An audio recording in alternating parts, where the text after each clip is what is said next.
Bhagavad Gita story about humanity. Shri Krishna ಮತ್ತು ದಯಾಳು ಮನುಷ್ಯ. ಒಂದು ದಿನ ಭಗವದ್ಗೀತೆಯ ಉಪದೇಶಗಳನ್ನು ಜನರಿಗೆ ತಿಳಿಸಲು ಲಾರ್ಡ್ ಕೃಷ್ಣ ಸಾಮಾನ್ಯ ಮನುಷ್ಯನ ರೂಪದಲ್ಲಿ ಒಂದು ಹಳ್ಳಿಗೆ ಬಂದನು. ಅವನು ಹಸಿದ ವೃದ್ಧನ ವೇಷ ಧರಿಸಿದ್ದ. ಹಳ್ಳಿಯ ಜನರು ತಮ್ಮ ಕೆಲಸಗಳಲ್ಲಿ ಬ್ಯುಸಿಯಾಗಿದ್ದರು. ಕೆಲವರು ಅವನನ್ನು ಗಮನಿಸಿಲ್ಲ, ಕೆಲವರು ಅವನನ್ನು ದೂರ ತಳ್ಳಿದರು. ಆದರೆ ಒಂದು ಬಡ ರೈತನ ಮಗ ಮಾತ್ರ ಆ ವೃದ್ಧನನ್ನು ನೋಡಿ ಕರುಣೆ ತೋರಿಸಿದನು.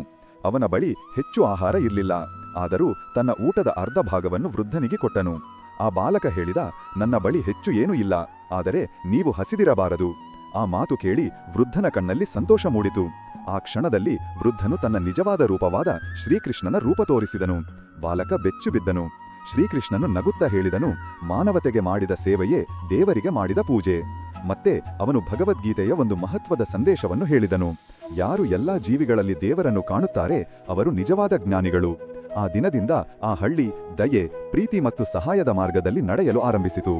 ಕಥೆಯ ನೀತಿ ಮಾರಲ್: ಮಾನವ ಸೇವೆಯೇ ಮಹಾಧರ್ಮ. ಕರುಣೆ ಮತ್ತು ದಯೆ ದೇವರತ್ತ ಕರೆದೊಯ್ಯುತ್ತವೆ. ಎಲ್ಲಾ ಜೀವಿಗಳನ್ನು ಸಮಾನವಾಗಿ ಕಾಣಬೇಕು.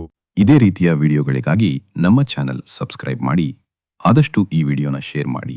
ಎಲ್ಲರಿಗೂ ಧನ್ಯವಾದಗಳು.